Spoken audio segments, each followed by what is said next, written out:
समाचार सूरतથી ઉધના ખાતે લૂમ્સના કારખાનામાં આગ લાગી। રિદ્ધિ સિદ્ધિ ઇન્ડસ્ટ્રીયલના પ્લાયવુડના ગોડાઉનમાં આગ લાગી છે। ભીષણ આગ આસપાસના કારખાનામાં પણ પ્રસરી।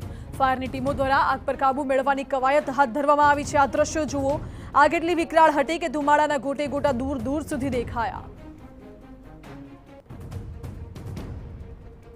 અને આ દ્રશ્યોમાં જોઈ શકાય છે આગ એક ગોડાઉનમાં લાગી। રિદ્ધિ સિદ્ધિ નામના ગોડાઉનમાં આગ લાગી, પરંતુ વિકરાળ આગે રૌદ્ર સ્વરૂપ ધારણ કર્યું અને આસપાસના જે ગોડાઉનો છે તે ગોડાઉનોને પણ આગે પોતાના ભરડામાં લીધા। ઉધના ખાતે લૂમ્સના કારખાનામાં આગ લાગી છે। પ્લાયવુડનું ગોડાઉન હતું જેમાં આગ લાગી। જો કે લાકડા હોવાથી આગ વધુ પ્રસરી તેવી પ્રાથમિક માહિતી છે, પરંતુ ફાયરની ટીમ હાલ તો ઘટના સ્થળે પહોંચી ચૂકી છે। આગને કાબૂમાં લેવાના પ્રયાસો હાથ ધરવામાં આવ્યા છે। આગ કાબૂમાં આવી જશે પછી તપાસ કરવામાં આવશે, પછી ચોક્કસ કારણ સામે આવશે કે આગ કયા કારણોસર લાગી।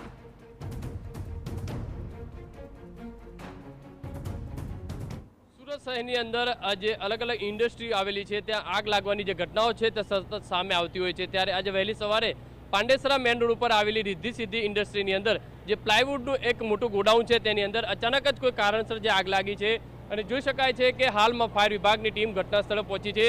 મસ્ત મોટું જે પ્લાયનું જે ગોડાઉન છે તેની અંદર અચાનક જ કોઈ કારણસર જ્યારે આગ લાગી હતી અને ત્યારે તેને લઈને ભાગદોડ મચી હતી।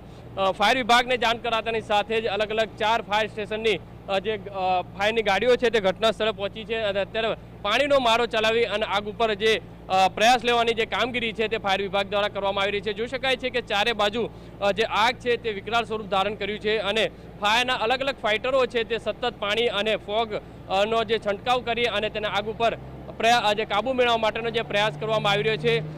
જોઈ શકાય છે કે મોટા પ્રમાણમાં જે આગ હતી તેને સંપૂર્ણપણે જે આગ છે તે કાબૂમાં લેવામાં આવી લીધી છે અને અત્યારે કુલિંગનું જે કામ છે તે ફાયર વિભાગ દ્વારા કરવામાં આવી રહી છે। પણ મહત્વની વસ્તુ છે કે સુરતના પાંડેસરા જીઆઈડીસી વિસ્તારની અંદર મોટા પ્રમાણમાં ઇન્ડસ્ટ્રી આવી છે, છતાં પણ જે ફાયરની પૂરતી જે સુવિધાઓ છે, ગોડાઉન હોય અથવા તો મોટા લૂમ્સના જે કારખાના હોય તેની અંદર ન હોવાના કારણે આ રીતની આગના બનાવો બનતા હોય છે અને ક્યારેક મોટી જાનહાનિ પણ જે રીતે થતી હોય છે। અત્યારે પોલીસ પણ ઘટના સ્થળે પહોંચી છે અને જે ટ્રાફિક વ્યવસ્થા જે છે તે કરી રહી છે। જોઈ શકાય છે ફાયર વિભાગના અધિકારીઓ છે તે અહીંયા પહોંચ્યા છે અને સતત જે આગના ઉપર પાણીનો મારો ચલાવી અને જે કુલિંગની જે કામગીરી છે તે કરવામાં આવી છે। મહત્વની વસ્તુ એ છે કે પાંડેસરા વિસ્તારની અંદર થોડા દિવસ અગાઉ પણ મોટી મિલની અંદર જે આગ લાગી હતી અને તેને લઈને વિકરાળ સ્વરૂપ ધારણ થયું। સાહેબ, કઈ રીતની કામગીરી અત્યારે? કામગીરીમાં જે બોબિન બનાવે એની જે લાકડાની જે દંડી આવે તે બનાવવાની કામગીરી ચાલતી હતી એમાં, અને એ લાકડું છે એટલે એમાં ફાયર ફાઇટિંગ થાય છે, પરંતુ ધુમાડો વધારે નીકળે છે। આગ તો ચાલુ છે, ફાયર ફાઇટિંગ કરવાનું કામગીરી ચાલુ છે હાલમાં, પણ લાકડું છે એટલે તકલીફ વાળું છે, સ્મોક વધારે થાય છે। કોઈ જાનહાની ખરી કે કોઈ? ના, જાનહાની કોઈ નથી। કારખાનું બંધ હતું રાત્રિના સમયે એટલે આગ વધારે ફેલાઈ ગઈ છે, પણ લાકડું છે એટલે પાણીમાં ટોપર સ્મોક વધારે નીકળે છે એટલે તકલીફ છે। જે રીતે જોઈ શકાય છે કે ફાયર અધિકારી કહી રહ્યા છે કે જે લાકડાનું જે ગોડાઉન હોવાના કારણે જે પાણીનો મારો કરવામાં આવી રહ્યો છે જેના કારણે ધુમાડા છે તે બહાર નીકળી રહ્યા છે। અત્યારે દ્રશ્યો જોઈ શકાય છે કે આ જે પાણીનો જે મારો ચલાવતાની સાથે ચારે બાજુથી જે ધુમાડા નીકળી રહ્યા છે। મહત્વની વસ્તુ એ છે કે ફાયર વિભાગ દ્વારા અથવા સ્થાનિક તંત્ર દ્વારા કડકમાં કડક કાર્યવાહી નથી કરવામાં આવતી ને તેના કારણે આ રીતના આગના બનાવો છે તે સતત સામે આવતા હોય છે। દાખલા રૂપે કોઈ કિસ્સો કરવામાં આવે અથવા તો તેમની સામે કોઈ કડક કાર્યવાહી કરવામાં આવે તો આવા બનાવો છે તે રોકી શકાય।